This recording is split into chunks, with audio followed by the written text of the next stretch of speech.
Nityanandam, Nityanandam. and welcome back to Yoga Grace. I'm here with Shivarupa.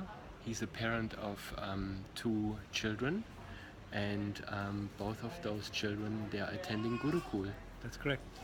Um, so we just had a chat before, and I'm curious about what the motivation has been for Sure. you as a family, because you're actually Adinavasis, meaning you are long-term ashramites here at the Adinam. What was the motivation to come here as a family?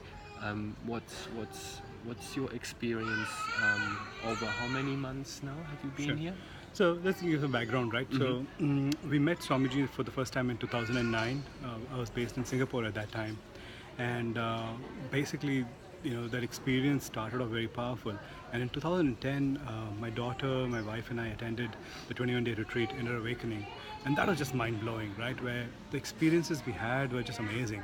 And it was so out of the realm of what I ever considered possible. I realized that there's so much more to life than I had ever thought as could happen, right? And that kind of led to this journey where after we went back, got more engaged with the Sangha activities in terms of taking part in more programs, volunteering, becoming acharyas or teachers as well. And eventually we were both running the Singapore Center as well. So we were Mahants and running the center. And we also wanted to realize that the best thing we can do for ourselves is to be around Swamiji and be part of the mission, right? So we'd been wanting to come here, be part of that full time as well. But there was always, I guess, we were not ready in many ways. So it was always this thing of saying, hey, we have a few more things to get done. At one point, we thought, it'd be good. The kids can come, they can study here, and we can take part in activities. And that kind of broke when we realized that those are independent. The kids coming here is independent of us coming here. And it took me 6 months to kind of settle with that idea. And then my daughter ended up coming here first, my elder daughter. She joined the Gurukul maybe more than 5 years ago, and that has been an amazing journey for her since then. Yeah. And my son joined maybe close to 2 years ago. And currently they are 12?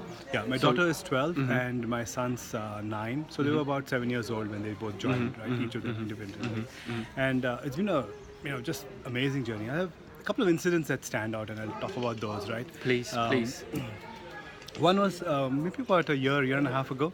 I was talking to my daughter on the phone. I was still in Singapore at that time, and I was missing her for some reason, right? Some occasion, something.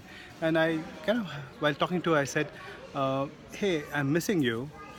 And the next thing was, how should I think about it? So I'm actually asking her how I should think about it, right? The fact that I'm missing her. And she takes a pause and she says, "Papa, you're in me. I'm in you. How can you miss me?" And for me, that statement and the way she said it, with the space she said it, and the strength with which she said it, was enough for me to realize that, wow, that's the reason you're there, right?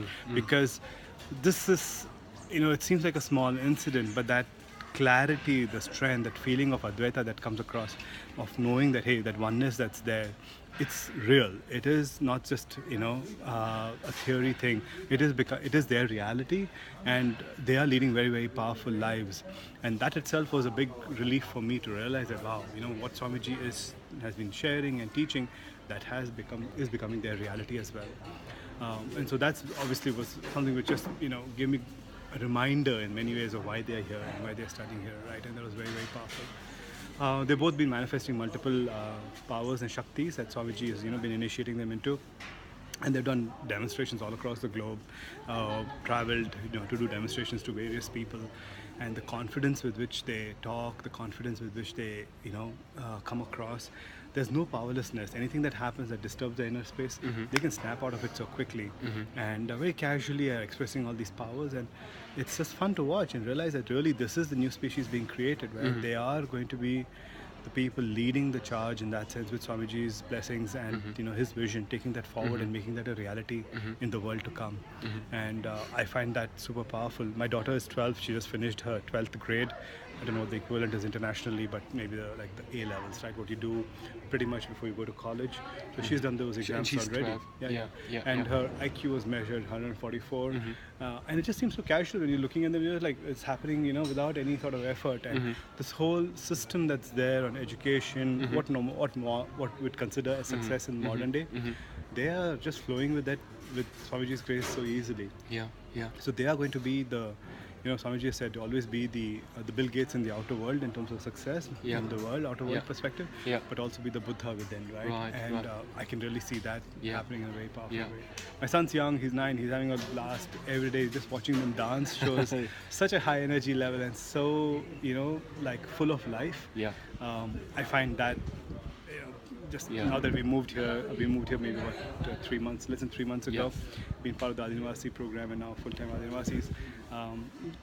We were both very successful in the outer world. We both worked at Microsoft and done all that thing that would be considered a success in the outer world. But being here is definitely a very different game, and just realizing that this is very much aligned with what we want to do as part of living our life. Yeah. So that's great, and we're having fun here, being part of various different things. A lot of learning, growth, so much more to do. Yeah. So, that's all I would like to share. Yeah. Yeah. Feel free to ping me. Yeah. On the video and stuff that you Of upload, course, you can share the links. I will share the link. I'm also curious what you just shared. So I was hearing, very mature for their age, able to pass certain tests of a very See, high one of the standard. example I'll give you, right? They did an IQ measurement, and so she was 144. For those who don't know, Yeah. it's considered genius level, right? Yeah. And so this is like at par with the highest brains that you can find in the world, or better, right? And then the other thing was something called the emotional quotient that they measured, or a maturity index that they had. And when they measured her, she was less than 12 at that time, and she was 6 years more. So she was like 11 and a Yeah. half or something, Yeah. or Yeah. 11, and then she had the maturity index of a 17-year-old. So, it comes with very high emotional stability as well. When Swamiji has initiated them into the power of the third eye, these powers express where, the knowledge piece is there, but also comes very high emotionally, they're very stable. So, because you find a lot of people who might be very smart, but may not even be able to relate with people, or, Yeah. just on such a very Yeah. different plane emotionally. Yeah. So here's examples where it doesn't have to be an either or. Yeah. It's Yeah. absolutely both and much more. Yeah. And we're going to see a lot more of that. Yeah, Much more. and you've been actually just reading my thoughts, because I was basically just going with, her maturity in terms of being able to sit through certain standards. But what about her inner child, her playfulness, being 12? When you're a kid, you see them absolutely as kids, having fun, having a blast, doing all the funny things, all the silly jokes. Silly whatever. jokes. Yeah. So they don't stop being that. But, Exactly, But yeah. you start talking, right? They have this process where, Yeah. like, they've been recording YouTube Excuse videos. me, Yeah. my arm is just about to go numb. Could you hold it? Thank you. So all I'm saying is that they've been recording videos like this and sharing, and you can see the maturity come across. They take a topic and talk about it. The next moment they would have put the phone away and jumping around and playing and doing all the funny things as kids Yeah. do. So it's Yeah. not like it's they've lost anything in that process, but they've gained so much more, and that's the thing which option exists for everyone. There's nothing extraordinary about them other than, hey, we've shown up and been Yeah. part of Yeah. being in Swamiji's Yeah. breathing space, and he really makes all this Yeah. reality come true. Yeah. So. And in terms of communication, what languages do they speak? So my daughter speaks English and Yeah. Hindi. And mostly Hindi, English, okay, mostly okay, English though. yeah, And they're learning yeah. Sanskrit as well. Yeah. And they, Swamiji is very big on them Yeah. picking up multiple languages. Yeah. They learn, of course, they've picked up Tamil here and smattering of Yeah. different languages as well. Yeah. Because for me, I communicate in English, Sure. but I'm still not obviously able to be fully integrated, because there's quite a bit of Hindi and Tamil that is spoken here. Okay. So that is also Yeah, just something that they just pick it up very casually, Yeah, and yeah. one of the common things you find, all of them just picking up musical instruments and start playing by themselves. We all have the ability to download whatever information we need, and we're seeing this practically happen with them as well. So it's amazing to see that, and let's stay in touch once you travel back to New Zealand as well, and Yeah. see how we can continue this. Beautiful. Thank you Sure. very much. Thank you and, for listening, all of you as well. And have a And- great day. Wonderful. Nityanandam. And